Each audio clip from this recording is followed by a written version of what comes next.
കഴിഞ്ഞ ദിവസം ഒരു കമൻറ്റ് വായിക്കാനിടയായി. നമ്മിൽ പല ആളുകളുടെയും വീടുകളിൽ ഒരു അവസ്ഥയാണത് അല്ലേ? ഒരു രോഗം കഴിഞ്ഞാൽ അടുത്ത രോഗം ഒഴിഞ്ഞ നേരമില്ല. കയ്യിൽ മാസം സമ്പാദിക്കുന്നതൊക്കെ, അല്ലെങ്കിൽ ദിവസക്കൂലിക്ക് പോകുന്ന ആളുകൾ ദിവസം കൊണ്ടുവരുന്നതൊക്കെ ഹോസ്പിറ്റലിൽ കൊണ്ടുപോയി കൊടുക്കാനേ കഴിയുന്നുള്ളൂ. ഇതെന്തെങ്ങനെ വിട്ടുമാറാത്ത രോഗം? ആദ്യം എനിക്ക് വരും, പിന്നെ കെട്ടിയൊക്കെ വരും, പിന്നെ പിള്ളേരിക്ക് വരും, പിന്നെ ഉമ്മാക്ക് വരും, പിന്നെ വാപ്പാക്ക് വരും. ഇങ്ങനെ നിരന്തരം ഇങ്ങനെ റൊട്ടേറ്റ് ആയിട്ട് ഇങ്ങനെ രോഗങ്ങൾ വന്നുകൊണ്ടിരിക്കുക. വല്ലാത്തൊരു നെഗറ്റീവ് എനർജി വീട്ടിൽ നിറഞ്ഞു നിൽക്കുന്നത് പോലെ. ഞാൻ നിങ്ങൾക്ക് 5 കാര്യങ്ങൾ പഠിപ്പിച്ചു തരാം. 5 കാര്യങ്ങൾ കൃത്യമായി ചെയ്യുന്നതോടൊപ്പം 2 അത്ഭുത ഇസ്മുകൾ കൂടെ ഞാൻ ഈ പറയുന്ന എണ്ണത്തിൽ, ഈ ബോധ്യത്തിൽ നിങ്ങൾ ചെയ്താൽ നിങ്ങളുടെ വീട്ടിലെ നെഗറ്റീവ് എനർജിയൊക്കെ ഇല്ലാതായി അവിടെ ഒരു പോസിറ്റീവ് എനർജി നിങ്ങൾക്ക് അനുഭവിക്കാൻ പറ്റും. ഉറപ്പാടോ? വെറുതെ പറയല്ല, ഇതൊന്ന് അനുഭവിച്ച് നോക്ക്. അള്ളാഹുവിൻ്റെ സ്വാലിഹീങ്ങൾ പഠിപ്പിച്ച ആ അത്ഭുത മന്ത്രം ഞാൻ നിങ്ങൾക്ക് പഠിപ്പിച്ചു തരട്ടെ. ചൊല്ലൂലേ? 1000 രൂപ സമ്മാനമായി ലഭിക്കുന്ന ചോദ്യം വീഡിയോയിലുണ്ട്. മുഴുവനായി കാണുക, ഉത്തരം കമൻറ്റ് ചെയ്യുക, നാമുമായി ബന്ധപ്പെട്ട എല്ലാവർക്കും എത്തിച്ചു കൊടുക്കുക. അള്ളാഹു ഖൈറും ബറക്കത്തും നൽകി അനുഗ്രഹിക്കുമാറാകട്ടെ. അസ്സലാമു അലൈക്കും വറഹ്മത്തുള്ളാഹി വബറകാതുഹു. എന്തൊക്കെയുണ്ട് എല്ലാവരുടെയും വിശേഷം? സന്തോഷമല്ലേ? എവിടെ പുഞ്ചിരിച്ചു കൊണ്ടൊരു ഹംദ് പറഞ്ഞ് അൽഹംദുലില്ലാഹി റബ്ബിൽ ആലമീൻ. മാഷാ അല്ലാഹ്, ഈ ഒരു ഹംദിൻ്റെ ബറക്കത്ത് കൊണ്ട് ഹൃദ്യമായൊരു പ്രഭാതവും അതിമനോഹരമായൊരു ദിവസവും സമ്മാനമായി തന്ന് കരുണക്കടലായ നാഥൻ നമ്മെ അനുഗ്രഹിക്കുമാറാകട്ടെ. ഹാപ്പിയല്ലേ എല്ലാവരും? ഹാപ്പി ആയിരിക്കണം കേട്ടോ. അല്ലാഹു റബ്ബുൽ ആലമീൻ സന്തോഷമുള്ള അടിപൊളി ലൈഫ് തന്നെ അനുഗ്രഹിക്കട്ടെ. പല ആളുകളുടെയും സങ്കടമാണ്, ഉസ്താദേ ഈ രോഗം വീട്ടിൽ നിന്നിങ്ങനെ വിട്ടു പോകുന്നില്ലല്ലോ. വല്ലാത്തൊരു പ്രയാസം. ഒന്ന് കഴിഞ്ഞാൽ ഒന്ന്, ഓരോരുത്തർക്ക് ഇങ്ങനെ രോഗം വന്ന് ഇങ്ങനെ ഒരാൾക്ക് വരും, അത് മാറുമ്പോഴേക്ക് അടുത്ത ആൾക്ക്. ഇങ്ങനെ ഹോസ്പിറ്റലിൽ കയറി ഇറങ്ങാനേ നേരമുള്ളൂ. എന്ത് ചെയ്യൂ ഉസ്താദ്? എന്തോരം ദിക്റും സ്വലാത്തും ഒക്കെ ചൊല്ലിയിട്ടും ഒരു സമാധാനം കിട്ടണില്ലല്ലോ എന്നാണ്. ഞാൻ നിങ്ങൾക്ക് 5 കാര്യങ്ങൾ പഠിപ്പിച്ചു തരാം. 2 അത്ഭുത മന്ത്രങ്ങളും കൂടെ പഠിപ്പിച്ചു തരാം. മാറും, ഉറപ്പാണ്. ഞാൻ ഈ പറയുന്നത് പോലെ നിങ്ങളൊന്ന് ചെയ്തു നോക്കിയാൽ തന്നെ നിങ്ങളുടെ ജീവിതത്തിൽ അലട്ടിക്കൊണ്ടിരിക്കുന്ന ഈ നിരന്തര രോഗങ്ങൾ, ഒന്നിന് പിറകെ ഒന്നായിട്ടുള്ള ഈ രോഗങ്ങളൊക്കെ അതസ്തമിക്കുന്നത് നിങ്ങൾക്ക് ആസ്വദിക്കാൻ പറ്റും. സ്വബാഹുൽ ഖൈറിൻ്റെ പ്രിയപ്പെട്ട കൂട്ടുകാരെ, ഈ ഖൈറായ പ്രഭാതം നമ്മൾ പേരിട്ടില്ലേ, നമ്മുടെ ജീവിതം മുഴുവൻ അള്ളാഹു അങ്ങനെ ആക്കിത്തരട്ടെ. അതിനിപ്പോൾ എന്താ ചെയ്യുക? ഒന്നാമത്തെ സംഗതി എന്ന് പറഞ്ഞാൽ, ഒരു കാര്യം നമ്മൾ തിരിച്ചറിയണം. രോഗം എന്ന് പറയുന്നത് അള്ളാഹുവിൻ്റെ ഭാഗത്തുനിന്ന് കിട്ടുന്ന ഒരു സമ്മാനമാണ്. ആർക്ക്? അള്ളാഹിനെ സ്നേഹിക്കുന്നവർക്ക്. അല്ലാത്തവർക്ക് അത് പരീക്ഷണമായിട്ടും അതാവായിട്ടൊക്കെ തോന്നും. അത് മറ്റൊരു വിഷയമാണത്. അള്ളാഹിനെ സ്നേഹിക്കുന്നവർക്ക് അള്ളാഹുവിൽ നിന്നുള്ള സമ്മാനമാണ്. എന്താ ദിവസം അങ്ങനെ പറയാൻ കാരണം? ഞാൻ നിങ്ങളോട് മുമ്പ് പറഞ്ഞിട്ടുണ്ട്, സ്നേഹമുള്ള ഭർത്താവ് ഭാര്യയുടെ വെഡ്ഡിങ് ആനിവേഴ്സറിക്ക് എന്ത് തന്നാലും അവൾക്ക് സന്തോഷമാണ് അല്ലേ? അവൻ ചിലപ്പോൾ റോഡ് വക്കിലുള്ള എന്തെങ്കിലുമൊക്കെ ഒരു ചെറിയ സാധനം മേടിച്ചുകൊണ്ടായിരിക്കും തരിക. അപ്പോൾ ഭാര്യ പറയാം, ഓ നല്ലൊരു വെഡ്ഡിങ് ആനിവേഴ്സറി ആയിട്ട് എനിക്ക് തന്നേക്കണ സാധനം നോക്കിയേ, എൻ്റെ കെട്ടിയവനെ കൊണ്ട് മാത്രം ഒന്നിനും കൊള്ളൂല.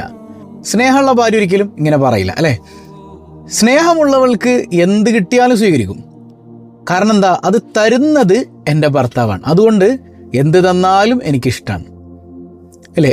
എന്നെ ആ ദിവസത്തിൽ ഒരു സമ്മാനം നൽകി എൻ്റെ ഭർത്താവ് പരിഗണിച്ചല്ലോ. ആ പരിഗണനയാണ് സ്നേഹമുള്ള ഭാര്യ ഇഷ്ടപ്പെടുക. മനസ്സിലായോ? ഇതുപോലെ അള്ളാഹു റബ്ബുൽ ആലമീൻ എനിക്ക് രോഗം തരണമെങ്കിൽ അവൻ എന്നെ പരിഗണിച്ചല്ലോ. കോടാനുകോടി മനുഷ്യന്മാരുണ്ടായിട്ട് രോഗം തരാൻ പടച്ചവൻ എന്നെയാണല്ലോ തിരഞ്ഞെടുത്തത്. അപ്പോൾ ഞാൻ അവന് സ്പെഷ്യലാണ്, എൻ്റെ കുടുംബം അവന് സ്പെഷ്യലാണ്. ഈ ബോധ്യമാണ് അള്ളാഹിനെ സ്നേഹിക്കുന്നവർക്ക് ഉണ്ടാവുക. അതുകൊണ്ടാണ് അയ്യൂബ് നബി അലൈഹി സ്വലാം ഒരിക്കൽ പോലും പടച്ചോനെ എൻ്റെ രോഗം മാറ്റണേ അല്ലാ എന്ന് പറഞ്ഞ് കരയാതിരുന്നത്. മനസ്സിലായോ? നമ്മൾ ഇനി അങ്ങോട്ടൊന്നും എത്തിയിട്ടില്ല. ചിലപ്പോൾ അള്ളാഹു പരീക്ഷണമായിട്ടും ചിലപ്പോൾ അതാപായിട്ടൊക്കെ രോഗം തരും. ആ തരുന്ന ഘട്ടത്തിൽ നമ്മൾ എന്ത് ചെയ്യണം? അങ്ങനെ തരാൻ ചില സാഹചര്യങ്ങളൊക്കെ നമ്മുടെ വീട്ടിലുണ്ടാവും. അതൊക്കെ മാറ്റി നിർത്താൻ നമുക്ക് കഴിയണം. 5 കാര്യങ്ങൾ നിങ്ങൾ ശ്രദ്ധിച്ചാൽ ഇത്തരം രോഗപീഠകൾ കൊണ്ടുള്ള പരീക്ഷണങ്ങളിൽ നിന്ന് നിങ്ങൾക്ക് കാവൽ ലഭിക്കും, ഉറപ്പാണ്. എന്താണ് 5 കാര്യങ്ങൾ? നമുക്കൊന്ന് പഠിച്ചാലോ? സൗണ്ടും അതുപോലെ തന്നെ വീഡിയോ ഒക്കെ ക്ലാരിറ്റി ഉണ്ടോയെന്ന് അറിയില്ല. നമ്മൾ ഈ റോഡ് സൈഡിലും കൂടെ ആയതുകൊണ്ടേ ഒരു ലൈറ്റിംഗ് ഒന്നുമില്ല. ആകെ മൊത്തത്തിൽ ഒരു മൂടിയായിട്ടിരിക്കുന്ന കാലാവസ്ഥയാണ്. ഏതായാലും ഒന്നാമത്തേത് സൂറത്തുൽ ബഖറ പാരായണം ചെയ്യാം. ഹബീബായ് സല്ലല്ലാഹു അലൈഹി വസല്ലം തങ്ങൾ പഠിപ്പിച്ചിട്ടില്ലേ, ബക്കറ പാരായണം ചെയ്യുന്ന വീട്ടിൽ നിന്ന് പിശാജ് കീഴ്വായി വിട്ടുകൊണ്ട് വരണ്ടോടുന്നാണ്. അപ്പോൾ അത് പിശാജ് മാത്രമല്ല, നെഗറ്റീവ് എനർജി ഉണ്ടാക്കുന്ന എന്തൊക്കെ വീട്ടിലുണ്ടോ സൂറത്തുൽ ബക്കറ പതിവാക്കുമ്പോൾ അത് ഇല്ലാതാകുന്നത് നമുക്ക് തിരിച്ചറിയാൻ പറ്റും. ഒരു നെഗറ്റീവ് എനർജി, ഈ നെഗറ്റീവ് എനർജിയാണ് എല്ലാ ടെൻഷനും ഡിപ്രഷനും പ്രയാസവും ഒക്കെ ഇങ്ങനെ ഉണ്ടാക്കുന്നത്. മൊത്തത്തിൽ നമ്മുടെ വീട്ടിൽ ഇങ്ങനെ ഒരു നെഗറ്റിവിറ്റി നിറഞ്ഞു നിൽക്കും.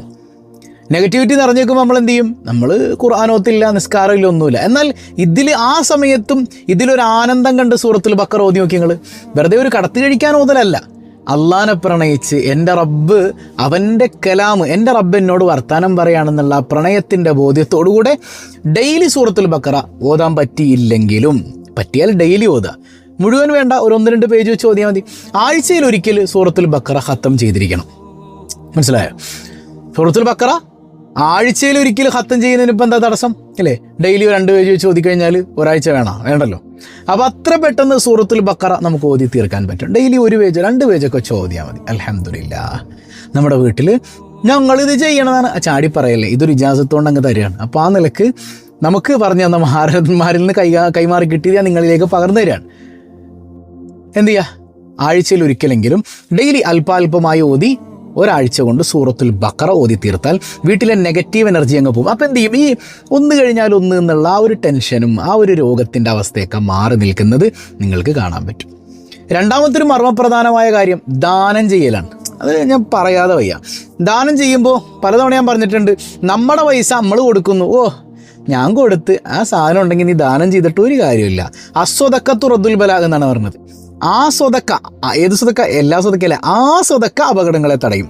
ഈ സ്വതക്ക, നമ്മൾ കൊടുക്കുന്ന സ്വതക്ക് അപകടങ്ങളെ വിളിച്ചു വരുത്തും. അപ്പം നമുക്ക് രോഗപീഠകൾ ഒരുപാട് വരണതിൻ്റെ ഒരു കാരണം നമ്മുടെ സ്വതക്കയാണ്. കാരണം എന്താ?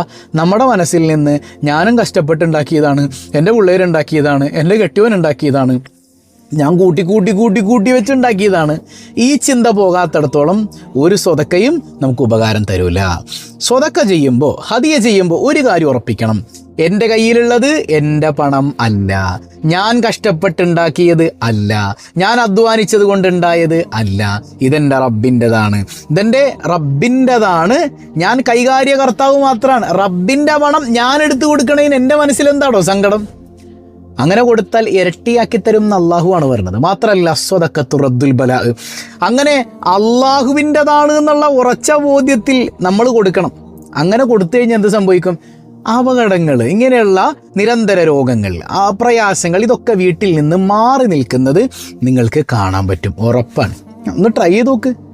അതായത് എൻ്റെതാണ്, എൻ്റെ കെട്ടിയവനുണ്ടാക്കിയതാണ് എന്നുള്ള ചിന്തയിലാണ് കൊടുക്കണമെങ്കിൽ രോഗങ്ങൾ ഒഴിഞ്ഞു മാറൂല എന്ന് മാത്രമല്ല, എല്ലാ അപകടങ്ങളൊക്കെ വഴിതെറ്റി നമ്മുടെ മേത്തോട്ട് വന്ന് കയറും. മനസ്സിലായോ? ചിലപ്പോഴൊക്കെ നമ്മുടെ സ്വതക്ക കൊടുക്കലാണ് നമ്മുടെ അപകടത്തിന് കാരണം. കാരണം നമ്മൾ കൊടുക്കണം അള്ളാൻ്റെതാണെന്ന് കരുതിയിട്ടല്ലല്ലോ, നമ്മുടേതാണെന്ന് കരുതിയിട്ടാണ്. അള്ളാൻ്റെതാണ്. മനസ്സിലായോ? അള്ളാഹുവിൻ്റെ, നമ്മുടേതല്ല. നമ്മൾ കഷ്ടപ്പെട്ടതുകൊണ്ടല്ല പൈസ ഉണ്ടായത്, അള്ള തന്നതുകൊണ്ടാണ്. അള്ളാൻ്റെതാണ്. അള്ള തന്നതൊന്നുമല്ല, അള്ളാൻ്റെതാണ്. അള്ളാൻ്റെത് മാത്രമാണ്. നമ്മൾ എടുത്തു കൊടുക്കാൻ കൽപ്പിക്കപ്പെട്ടവരാണ്. കൊടുത്തേക്കാത്രയേ ഉള്ളൂ. മനസ്സിലായോ? ആ ബോധ്യത്തിൽ ചെയ്യും. ഇപ്പം നിങ്ങൾക്ക് കഴിയുമെങ്കിൽ നമ്മുടെ റിലീഫ് പദ്ധതി കണ്ടില്ലേ, ആ കഴിയുന്നവരൊക്കെ ഒന്ന് റിലീഫ് പദ്ധതിയിലേക്ക്. ഒരു പാവപ്പെട്ട ഉസ്താദിൻ്റെ കാര്യം നമ്മൾ ഏറ്റെടുത്തു. പ്രയാസം അനുഭവിക്കുന്ന ഒരുപാട് ആളുകൾ ബുദ്ധിമുട്ടുന്നുണ്ട്. അവരുടെ കാര്യങ്ങൾ നമ്മൾ ഏറ്റെടുക്കുന്നതാണ്. അൽഹംദുലില്ലാ. അങ്ങനെ ഏറ്റെടുത്ത പലതും നമുക്ക് പൂർത്തീകരിച്ചു കൊടുക്കാൻ റബ്ബിൻ്റെ കാരുണ്യം കൊണ്ട് സ്വബാഹുൽ ഖൈർ അഹ്ലുകാർ ഹദിയ ചെയ്തുകൊണ്ടൊക്കെ നടന്നിട്ടുണ്ട്. അൽഹംദുലില്ലാ. അതുകൊണ്ട് എത്രയോ ആളുകളുടെ സന്തോഷം നമുക്ക് ആസ്വദിക്കാൻ പറ്റിയിട്ടുണ്ട്. അപ്പോൾ അതിൻ്റെയൊക്കെ ഒരു പ്രതിഫലനം നമ്മുടെയൊക്കെ വീട്ടിലുണ്ടാവും. മനസ്സിലായോ? ഇനി മൂന്നാമത്തേത് ആന്തരികമായ ശുദ്ധീകരണമാണ്. അതായത് നമ്മൾ വീടും പരിസരമൊക്കെ ക്ലീനാക്കി വെക്കും, പക്ഷേ നമ്മുടെ ഉള്ളു ക്ലീനാക്കുന്ന എത്ര പേരുണ്ട് നമ്മുടെ കൂട്ടത്തിൽ? ഉള്ളു ക്ലീനാക്കുന്ന ആളുകൾ വളരെ വിരളാണ്. ഉള്ളു ക്ലീനാക്കാതെ പുറം എത്ര ഭംഗിയാക്കിയാലും അതിൽ ഒരു കാര്യമില്ല. അപ്പോൾ ഉള്ളു ക്ലീനാക്കണം എങ്ങനെയാ? അതായത് ഹബീബായ് സല്ലല്ലാഹു അലൈഹി വസല്ലം തങ്ങൾ പറഞ്ഞു, കുടുംബബന്ധം ചേർത്താൽ ദീർഘായുസ്സും കിട്ടും, സമ്പത്തിൽ, അതുപോലെ തന്നെ മൊത്തത്തിൽ ശാരീരികമാകട്ടെ മാനസികമാകട്ടെ ഒരു ബറക്കത്ത് കിട്ടും. അപ്പോൾ കുടുംബബന്ധം മുറിച്ച ആളുകളാണെങ്കിൽ അവരുടെ ജീവിതത്തിലെ ബറക്കത്ത് എടുത്തു മാറ്റപ്പെടും. അവർക്ക് ഒന്നിലും ബറക്കത്ത് ഉണ്ടാവില്ല. അപ്പോൾ സാമ്പത്തികമായ ബറക്കത്ത് ഉണ്ടാകണമെങ്കിൽ കയ്യിൽ പൈസ വേണം. ഈ പൈസ ഹോസ്പിറ്റലിൽ കൊണ്ടുപോയി ഇങ്ങനെ കൊടുത്തുകൊണ്ടിരിക്കുക. കാരണം എന്താ? ഏതോ സമയത്ത് മൂത്താപ്പാനോട് പിണങ്ങി, അല്ലെങ്കിൽ മൂത്തുമ്മാനോട് പിണങ്ങി, നമ്മളായിട്ട് ബന്ധം മുറിച്ചു, അവർ മിണ്ടാൻ വന്നിട്ട് നമ്മൾ മുഖം കൊടുത്തില്ല, അല്ലെങ്കിൽ മരുമോളും അമ്മായിയമ്മയും തമ്മിൽ പിണക്കാണ്. ആ വീട്ടിൽ രോഗം വിട്ടുമാറൂല, സമാധാനക്കേട് വിട്ടുമാറൂല. നിങ്ങൾ നോക്കിയോ, അമ്മായിയമ്മയും മരുമോളും പിണങ്ങിയ വീട്ടിൽ എന്ത് ബറക്കത്തുണ്ടാകാൻ, എത്ര പൈസ ഉണ്ടെങ്കിലും ഒരു ബറക്കത്ത് നിങ്ങൾക്ക് ആസ്വദിക്കാൻ പറ്റൂല മക്കളെ. ഉറപ്പാണ് എഴുതി വെച്ചു. മനസ്സിലായോ? അതുപോലെ തന്നെ അസൂയ, ഒരാളോട് ഭയങ്കര അസൂയുണ്ട്, ആ കൽബ് ശുദ്ധിയായില്ലെങ്കിൽ രോഗങ്ങൾ ഇങ്ങനെ നമ്മളെ പിടികൂടിക്കൊണ്ടിരിക്കും. അതുപോലെ തന്നെ ഈ സംഗതികളൊക്കെ എടുത്ത് മാറ്റി കൽബൊന്ന് ശുദ്ധീകരിച്ചാൽ തന്നെ വീട്ടിൽ പോസിറ്റീവ് എനർജി വരും. മനസ്സിലായോ? പോസിറ്റീവ് എനർജി ഉണ്ടെങ്കിൽ തന്നെ ലൈഫ് സെറ്റല്ലേ മക്കളെ? സെറ്റാകണം. അപ്പോൾ ഈ പിണക്കങ്ങളൊക്കെ മാറ്റിയില്ലെങ്കിൽ കാലാകാലം രോഗിയായിരിക്കും. ഓക്കെ, ഇനി 4-മത്തേത് ഉള്ളു തൊട്ടുള്ള പ്രാർത്ഥനയാണ്. ദുആയിനേക്കാളും വലിയ ആയുധമൊന്നും വേറെ ഇല്ല. പടച്ചോനോട്, പടച്ചോനെ എൻ്റെ വീട്ടിൽ നിരന്തര രോഗമാണല്ല, നീ തന്നത് തന്നെയാണ്, നീയാണ് മാറ്റണോൻ. അതായത് മാറ്റുന്നവൻ മാത്രമല്ല അല്ല, തരുന്നവനും അല്ലയാണെന്ന് തിരിച്ചറിഞ്ഞിട്ട് വിളിക്കുക പടച്ചോനെ. നീ തന്നെയാണ് രോഗം തന്നത്, നീ അല്ലാണ്ട് മാറ്റാനില്ല കേട്ടോ അല്ല, നീ അല്ലാണ്ട് മാറ്റാനില്ല. അവൻ എന്തിനാ തന്നത്? അവന് നിന്നോട് വർത്താനം പറയാനാന്നേ. ഇല്ലേ, ഞാൻ മുമ്പ് നിങ്ങളോട് പറഞ്ഞിട്ടില്ലേ, അടുക്കളയിൽ ജോലി ചെയ്യണ ഭാര്യ പച്ചക്കറി ഇങ്ങനെ അരിഞ്ഞുകൊണ്ടിരിക്കുന്നതിനിടയിൽ കെട്ടിയോൻ വീട്ടിലുണ്ടെങ്കിൽ വിരലൊന്ന് മുറിഞ്ഞ് എങ്ങനെ ഇരിക്കും ഒക്കെ പറഞ്ഞ് ഒച്ച ഉണ്ടാക്കും. ഇല്ലേ, ഒച്ച ഉണ്ടാക്കൂലേ? നിങ്ങൾ ഒച്ച ഉണ്ടാക്കൂലേ പെണ്ണുങ്ങളെ? എന്തിനാ ഒച്ച ഉണ്ടാക്കണത്? ആ കാക്ക കെട്ടിയോനൊന്ന് വന്നൊന്ന് പുന്നാരിക്കാൻ വേണ്ടിയിട്ടാണ് അല്ലേ? മൂപ്പര് വീട്ടിലില്ലെങ്കിലാ വിരൽ മുറിഞ്ഞു വരും, എങ്ങനെ പോട്ടെ എന്ന് പറയും. മനസ്സിലായോ? അപ്പോൾ അള്ളാഹു റബ്ബുൽ ആലമീൻ ഇതൊക്കെ തരണത് നമ്മളവന് സ്പെഷ്യൽ ആയതുകൊണ്ടാണ്. ഇതൊക്കെ തന്നിട്ട് എല്ലാം തന്നിട്ടും എല്ലാ ഐശ്വര്യങ്ങളും കിട്ടിയിട്ടും വേണ്ട ഈ ശ്വസിക്കാനുള്ളൊരു കഴിവ് തന്നെ മതിയല്ലോ. ഇത് തന്നെ തന്നിട്ട് നമ്മൾ പടച്ചോനെ തിരിഞ്ഞു നോക്കണില്ല. അപ്പോൾ പടച്ചോൻ ബാട ഇവിടെ ഒരു പണി തന്നിട്ടില്ലേ, ഞാനൊരു രോഗം കണ്ടു തന്നു. എന്തിനാ രോഗം തന്നത്? എന്നൊന്ന് വിളിക്കടാ, ഞാനിവിടെ ഉണ്ട്, എന്നൊന്ന് വിളിക്കുക. ആ വിളി കേൾക്കാൻ അള്ളാഹ്ക്ക് അത്ര ഇഷ്ടമാണ്, അതുകൊണ്ട് പടച്ചോൻ തന്നതാ. എത്ര പേര് വിളിക്കുന്നുണ്ട്? മനസ്സറിഞ്ഞ അള്ളാഹുവിലേക്ക് ദ്വാരുന്നാൽ മാറ്റങ്ങളുണ്ടാവും. അത് മനസ്സിലായോ? അപ്പോൾ ഇനി ഈ 5-മത്തെ കാര്യം എന്ന് വെച്ചാൽ ആത്മീയ ചികിത്സക്കൊപ്പം ഭൗതിക ചികിത്സയൊക്കെ ആവശ്യമാണ് കേട്ടോ. മനസ്സറിഞ്ഞുകൊണ്ട് മെഡിസിനൊക്കെ കഴിച്ചാലും രോഗം മാറ്റുന്നവൻ അള്ളാഹു തന്നെയാണെന്നുള്ള ബോധ്യത്തിൽ വേണം കഴിക്കാൻ. അപ്പോൾ ഏതായാലും നമ്മൾ പറഞ്ഞ 2 ഇസ്മുകൾ നിങ്ങളൊന്ന് പഠിച്ചു വെച്ചോ. യാ സലാമു യാ അല്ലാ, യാ സലാമു യാ അല്ലാ, രക്ഷപ്പെടുത്തുന്നവനായ റബ്ബ് അല്ലേ? എല്ലാ കുടുക്കിൽ നിന്നും രക്ഷപ്പെടുത്തുന്നത് അള്ളാഹുവാണ്. എത്ര തവണയാണ്? 131 തവണ. ഒന്നുകിൽ സുബ്ഹി കഴിഞ്ഞിട്ട്, അല്ലെങ്കിൽ കിടക്കാൻ ഉറങ്ങുന്നതിന് മുൻപ്. ഒന്നുകിൽ സുബ്ഹി കഴിഞ്ഞിട്ട് അല്ലെങ്കിൽ ഉറങ്ങുന്നതിന് മുമ്പ് 131 തവണ യാ സലാമു യാ അല്ലാ, യാ സലാമു യാ അല്ലാ. എണ്ണത്തിലല്ല കാര്യം, കൽബിൽ എത്ര ഇഖ്ലാസ് ഉണ്ട്.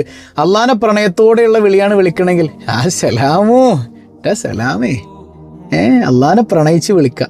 അതിൽ വലിയ മാറ്റങ്ങൾ നിങ്ങൾക്ക് ഒരു 40 ദിവസം പതിവാക്കുമ്പോൾ തന്നെ മാറ്റങ്ങൾ ആസ്വദിക്കാൻ പറ്റും. അതുപോലെ തന്നെ 391 തവണ, എത്ര? 391 യാ ഷാഫി യാ അല്ലാ, ഷിഫയാക്കുന്ന റബ്ബേ യാ ഷാഫി യാ അല്ലാ, യാ ഷാഫി യാ അല്ലാ. ഇത് ദിവസം 391. ഏതെങ്കിലും ഒരു സമയത്ത് മുഴുവനായി ചൊല്ലി തീർത്താൽ മതി. ഏതായാലും ചൊല്ലുന്ന സമയത്ത് അതോടെ ഇരുന്ന് ഹൃദയത്തിൽ അള്ളാഹു ഉണ്ടായിരിക്കെ ചൊല്ലാം. അടുക്കളയിൽ ഓടി നടന്ന് യാ ഷാഫി അല്ലാ, യാ ഷാഫി അല്ലാ, യാ ഷാഫി അല്ലാ. കഞ്ഞി എന്താണ് പഠിച്ചോണേ? യാ ഷാഫി അല്ലാ. മീൻ പൊരിഞ്ഞ അല്ലാ, യാ ഷാഫി അല്ലാ, യാ ഷാഫി അല്ലാ, യാ ഷാഫി അല്ലാ. ഫ്രിഡ്ജ് എന്തൊട്ടി കാണിച്ചിട്ട് എങ്ങനെ മണത്തിട്ടും പാടില്ല. യാ ഷാഫി അല്ലാ. 400ആയി, ഓലക്കായി. അങ്ങനെയല്ല, ചൊല്ലുന്നത് കുറച്ചാണെങ്കിലും അതോടെ ഇരുന്ന് ഇഖ്ലാസോടെ ചൊല്ലി. ഈ പറഞ്ഞ 6 കാര്യങ്ങൾ, 5 കാര്യങ്ങളും 2 മന്ത്രങ്ങളും, അങ്ങനെ മൊത്തം ഈ 2 മന്ത്രങ്ങൾ എന്നതിലേക്ക് ഉൾപ്പെടുത്തുമ്പോൾ മൊത്തം 6 കാര്യങ്ങൾ. ഇതിങ്ങനെ നിങ്ങളൊന്ന് പതിവാക്കി നോക്കിയാൽ 40 ദിവസം കൊണ്ട് തന്നെ ഈ വിട്ടുള്ള രോഗങ്ങൾക്ക് മാറ്റം ഉണ്ടാവും. നിങ്ങൾ ചെയ്യൂലേ? നമ്മുടെ കുടുംബക്കാരുടെ ഒക്കെ ഗ്രൂപ്പിലേക്ക് വീഡിയോ അയച്ചു കൊടുക്കണം കേട്ടോ. ഒക്കെ മാറ്റം ഉണ്ടാവും. നമ്മൾ ചിലപ്പോൾ അതുകൊണ്ട് കുറച്ചോ മാറ്റിത്തരൂലേ? അള്ളാഹു തൗഫീഖ് ചെയ്യട്ടെ. കഴിഞ്ഞ ദിവസം നമ്മൾ ചോദിച്ചു, ആരാണ് മൻ അൻഫഖ ദിർഹമൻ, മുത്തുനബി സല്ലല്ലാഹു അലൈഹി വസല്ലമ തങ്ങളുടെ മീലാദിന് വേണ്ടി ഒരു ദിർഹം കൊടുത്താൽ അവൻ എൻ്റെ കൂടെ സ്വർഗ്ഗത്തിലാണെന്ന് പറഞ്ഞത് ആരാണ്? സയ്യിദുന അബൂബക്കറിന് സിദ്ദീഖ് റളിയല്ലാഹു അൻഹു ആണ് അല്ലേ? മീലാദൊക്കെ വരാൻ പോവാണ്. നമുക്ക് ഇൻഷാ അല്ലാഹ് 1 കോടി സ്വലാത്ത് മുത്തുനബിയിലേക്ക് ഹദിയ ചെയ്യണ്ടേ? ഇന്ന് മുതൽ ചൊല്ലി തുടങ്ങിക്കും. റബീഉൽ അവ്വൽ 12 അന്ന് പ്രഭാത സമയത്ത് സ്വബാഉൽ ഖൈർ കുടുംബത്തിൻ്റെ വക 1 കോടി സ്വലാത്ത് മുത്തുനബിക്ക്. മനസ്സിലായോ? അള്ളാഹു അതിനൊക്കെ തൗഫീഖ് ചെയ്യട്ടെ. സമ്മാനങ്ങളൊക്കെ ഉണ്ട്, ഞാനിപ്പോൾ തന്നെ പറയുന്നില്ല. പിന്നെ നിങ്ങൾ സമ്മാനത്തിന് വേണ്ടി സ്വലാത്ത് ചെല്ലും, ഇഖ്ലാസൊക്കെ നഷ്ടപ്പെടും. അള്ളാഹു നമുക്ക് ആ ബോധം തന്നെ അനുഗ്രഹിക്കുമാറാകട്ടെ. പിന്നെ ചില ആൾക്കാരെ എൻ്റെ വൈഫിൻ്റെ നമ്പറൊക്കെ എടുത്ത് വെച്ചിട്ട് വിളിയാണ്, സമ്മാനം കൊടുത്തൂടെ, ആ കൊടുത്തൂടെ. പടച്ചോനോർത്ത് അങ്ങനെ വിളിക്കണവർക്ക് ഒരു സമ്മാനം തരൂല കേട്ടോ. മനസ്സിലായോ? അവർക്കായിട്ടൊന്നും ഇത് ബന്ധമല്ല. നിങ്ങൾക്ക് എങ്ങനെയാണ് നമ്പർ കിട്ടുന്നതെന്ന് അള്ളാഹു ആയാലും. ഇതിൽ നിന്ന് തിരഞ്ഞെടുക്കുന്ന ആളുകൾക്ക് മാത്രമേ ഉള്ളൂ. നിങ്ങൾ വിളിച്ചത് കൊണ്ട് അങ്ങനെ ഉണ്ടോന്നും സമ്മാനം കിട്ടൂല. അതൊക്കെ നീതികേടാണ്. നമ്മളിതിൽ നിന്ന് തിരഞ്ഞെടുക്കുന്ന ആളുകൾക്ക് മാത്രമാണ് സമ്മാനം കൊടുക്കുക. അതാണ് ഏറ്റവും വലിയ നീതി. അള്ളാഹു ആദിലാണ്, നീതിമാനാണ്. അള്ളാഹു റബ്ബുൽ ആലമീൻ മുത്തഖീങ്ങളിൽ ഉൾപ്പെടുത്തട്ടെ. അപ്പോൾ 1 കോടി സ്വലാത്ത് മുത്തുനബിയുടെ ഹളറത്തിലേക്ക് കഴിഞ്ഞ കൊല്ലം ഹദിയ ചെയ്തതുപോലെ ഇക്കൊല്ലവും നമുക്ക് ഹദിയ ചെയ്യണം. അള്ളാഹു തൗഫീഖ് ചെയ്യട്ടെ. അപ്പോൾ ഇന്നത്തെ സിമ്പിളായൊരു ചോദ്യം, അബൂബക്കർ സിദ്ദീഖ് തങ്ങൾ അങ്ങനെ പറഞ്ഞപ്പോൾ മറ്റൊരു സഹാബി ഇതുപോലെ പറഞ്ഞു, നമ്മൾ മുമ്പ് പഠിച്ചിട്ടുണ്ട്, എന്നാലും ഒന്ന് ഓർമ്മയ്ക്ക് വേണ്ടിയിട്ട്. റബീഉൽ അവ്വലാണല്ലോ വരാൻ പോണത്. മൻ അല്ലമ മൗലിദൻ നബി സല്ലല്ലാഹു അലൈഹി വസല്ലം, റസൂലുള്ളാഹിന്റെ ജന്മദിനത്തിനെ ബഹുമാനിക്കുന്നവർ ഇസ്ലാമിനെ ജീവിപ്പിച്ചവരാണെന്ന് പറഞ്ഞ സ്വഹാബിയാരാണ്? കമന്റ് ചെയ്യാനുള്ള ബർക്കത്ത് ചെയ്യട്ടെ. പതിവായി ചൊല്ലുന്ന ദിക്ർ സുബ്ഹാനല്ലാഹി വബിഹംദിഹി عدد خلقه ورضا نفسه وزنة عرشه ومداد كلماته سبحان الله وبحمده عدد خلقه ورضا نفسه وزنة عرشه ومداد كلماته سبحان الله وبحمده عدد خلقه ورضا نفسه وزنة عرشه ومداد كلماته അൽഹംദുലില്ലാഹി റബ്ബിൽ ആലമീൻ. അല്ലാഹുമ്മ സ്വല്ലി അലാ സയ്യിദിന മുഹമ്മദിൻ വഅലാ ആലി സയ്യിദിന മുഹമ്മദ്. അർഹമുർറാഹിമായ റബ്ബേ, ഈ സദസ്സ് നീ സ്വീകരിക്കണയല്ല. മാരക വിപത്തുകളിൽ നിന്ന് കാവലേകണയല്ല. ചെയ്തു പോയ പാപങ്ങൾക്കെല്ലാം നിന്നോട് ഇസ്തിഗ്ഫാർ ചെയ്യാണല്ല. നീ പുറത്തു നൽകണേ തമ്പുരാനെ. ഇതിൻ്റെ മിസ്ല സവാബ് മുത്ത് റസൂൽ സല്ലല്ലാഹു അലൈഹി വസല്ലമ തങ്ങളുടെ ഹദറത്തിലേക്ക് നീ എത്തിക്കണയല്ല. അവിടുത്തെ പൊരുത്തം തരണയല്ല. പടച്ചവനെ, നിരന്തരം രോഗങ്ങൾ കൊണ്ട്, ദാരിദ്ര്യം കൊണ്ട്, പ്രയാസം കൊണ്ട് ഒക്കെ ബുദ്ധിമുട്ടുന്ന ഒരുപാട് ആളുകൾ ഈ സദസ്സിലുണ്ട്. എല്ലാവർക്കും നീ സൗഖ്യം നൽകണയല്ല. പ്രയാസങ്ങൾ ദൂരീകരിക്കണയല്ല. ഞങ്ങളുടെ കച്ചവടങ്ങളിൽ ബറക്കത്ത് ചെയ്യണയല്ല. കുടുംബങ്ങളിൽ ഖൈർ നൽകണയല്ല. സന്തോഷം തരണയല്ല. മക്കളെ നന്നാക്കണയല്ല. ഇണകളെ നന്നാക്കണയല്ല. പഠനങ്ങളിൽ പരീക്ഷകളിലൊക്കെ നീ വിജയം നൽകണയല്ല. മക്കളില്ലാത്തവർക്ക് സ്വാലിഹീങ്ങളായ സന്താനങ്ങളെ കൊടുക്കണയല്ല. ഗർഭിണികൾക്ക് സുഖപ്രസവം നൽകണയല്ല. ഞങ്ങളിൽ നിന്ന് മരണപ്പെട്ട മാതാപിതാക്കൾ, ബന്ധുമിത്രാദികൾ എല്ലാവർക്കും പുറത്തു കൊടുക്കണയല്ല. ഞങ്ങളിൽ നിന്ന് വിട പറഞ്ഞവരെയും ഹബീബ് റസൂലുള്ളാഹി സ്വല്ലല്ലാഹു അലൈഹി വസല്ലമ തങ്ങളോടൊപ്പം നിന്റെ കാരുണ്യം കൊണ്ട് ഒരുമിപ്പിക്കണേ അല്ലാഹ്. ബിഹഖി സ്വല്ലല്ലാഹു അലാ മുഹമ്മദ് സ്വല്ലല്ലാഹു അലൈഹി വസല്ലം, സ്വല്ലല്ലാഹു അലാ മുഹമ്മദ് സ്വല്ലല്ലാഹു അലൈഹി വസല്ലം. അല്ലാഹുമ്മ സ്വല്ലി അലാ മുഹമ്മദ് യാ റബ്ബി സ്വല്ലി അലൈഹി വസല്ലം. വസ്സലാമു അലൈക്കും വറഹ്മത്തുള്ളാഹി വബറകാതുഹു.